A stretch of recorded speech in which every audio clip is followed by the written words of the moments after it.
साथ नई शुरुआत। एक बार फिर से आपका ऑनलाइन क्लासेस में हार्दिक अभिनंदन करता हूं। मैं जितेंद्र जोशी। आज हम बात करने वाले हैं केंद्रीय बैंक। क्या होता है सेंट्रल बैंक, केंद्रीय बैंक? आज इसी के बारे में हम जो अध्ययन करेंगे हमारी आज की ऑनलाइन क्लासेस में।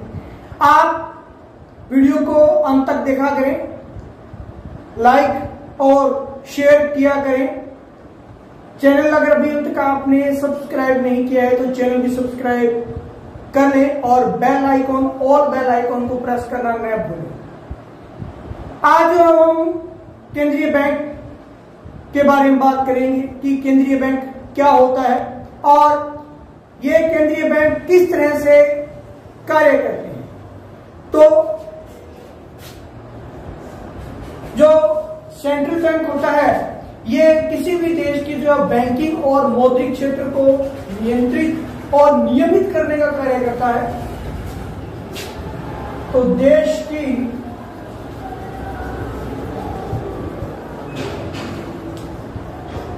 बैंकिंग व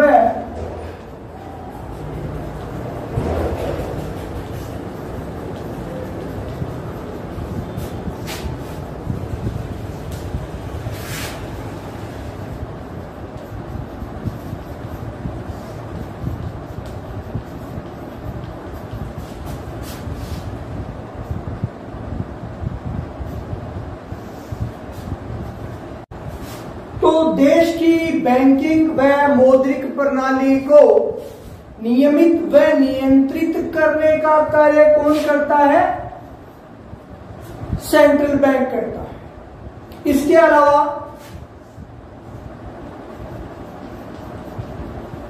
सुस्थिर विकास, किसी भी देश का जो है वो सुस्थिर विकास यानी कि आर्थिक विकास जो है वो उसमें महत्वपूर्ण भूमिका रहती है केंद्रीय बैंक की। फिर पूर्ण रोजगार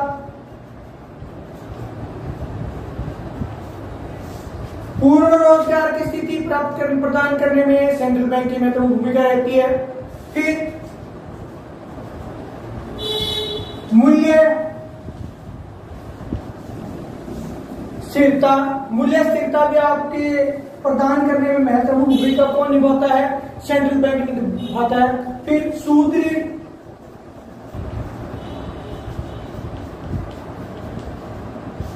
सुदृढ़ भुगतान संतुलन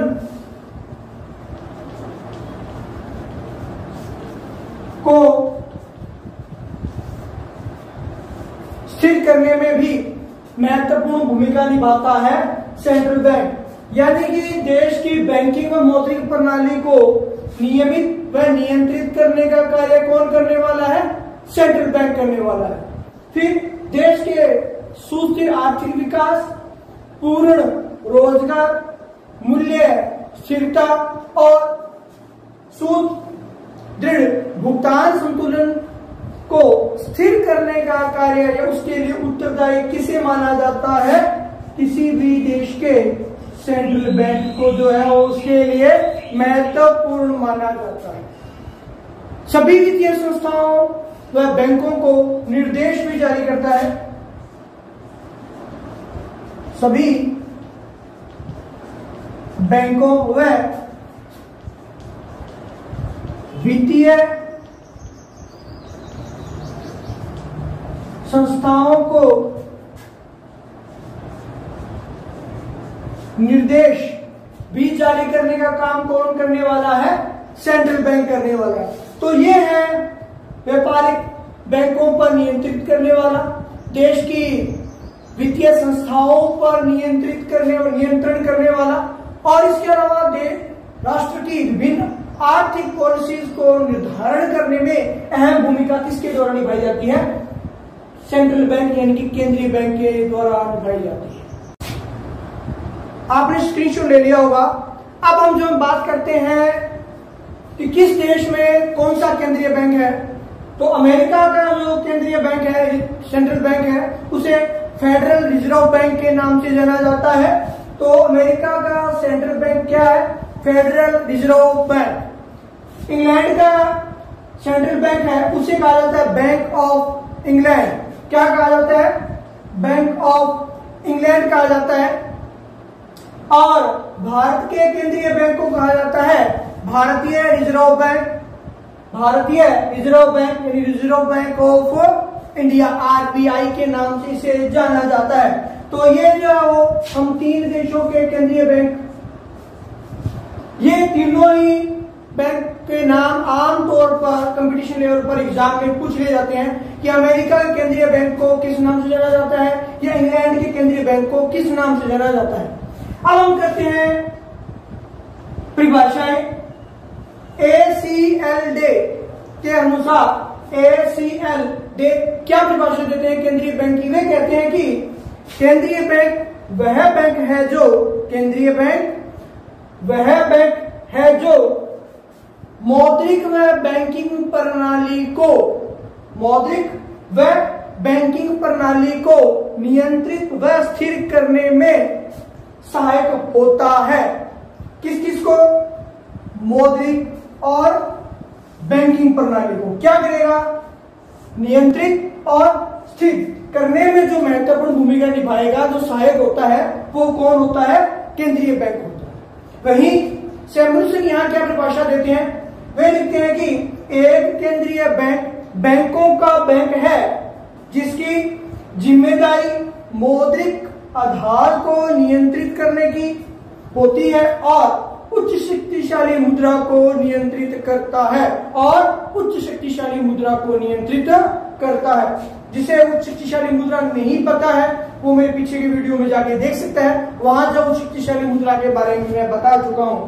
तो सैमुअल्सन क्या कहते हैं कि एक केंद्रीय बैंक बैंकों का बैंक होता है, बैंकों का बैंक होता है जिसकी जिम्मेदारी मौद्रिक आधार को नियंत्रित करने की होती है और उच्च शक्तिशाली मुद्रा को नियंत्रित करता है। वो बैंक कौन सा होता है? केंद्रीय बैंक होते हैं। केंद्रीय बैंक को जो है वो हम अपेक्स यानी कि शीर्ष बैंक के नाम से भी जानते हैं। क्वेश्चन आ जाता है कि किसी भी देश का अपेक्स बैंक क्या होता है? बहुत बार पूछा जाता है कि हमारे देश का अपेक्स बैंक कौन सा है, तो हमारे दिमाग में कंफ्यूज होता है और हम ये कहते हैं कि हमारे देश का सबसे बड़ा बैंक तो SBI है, तो SBI हम लिख देते हैं। जी नहीं, किसी भी देश का अपेक्स बैंक जो है वहां का सेंट्रल बैंक ही होता है। तो बहुत बार ये क्वेश्चन पूछा था, इसको भी आप ध्यान रखें। अब इन परिभाषाओं के आधार पर हम केंद्रीय बैंक का अगर बात करेंगे, केंद्रीय बैंक क्या है, तो केंद्रीय बैंक किसी भी बैंक की वह शीर्ष संस्था है, किसी भी देश की वह शीर्ष सबसे ऊपर की संस्था है जो मौद्रिक व बैंकिंग, यहां भी हम ये करें ना, मौद्रिक और बैंकिंग क्षेत्र को नियंत्रित करने के लिए अधिकृत है। क्या है? अधिकृत है। तो वो बैंक कौन सा कहलाता है? सेंट्रल बैंक कहलाता है। तो केंद्रीय बैंक किसी भी देश की शीर्ष संस्था है जो देश की मौद्रिक और बैंकिंग प्रणाली को नियंत्रित करने की के लिए अधिकृत है। वो कौन सा होता है? सेंट्रल बैंक होता है। तो आज की क्लास में आपने पढ़ा, पहले आप इसका स्क्रीनशॉट ले लीजिए।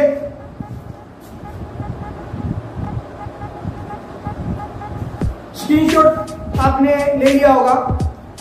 आप इसी तरीके से हमारे साथ बने रहें। आपका दिन शुभ हो। जय हिंद, जय भारत।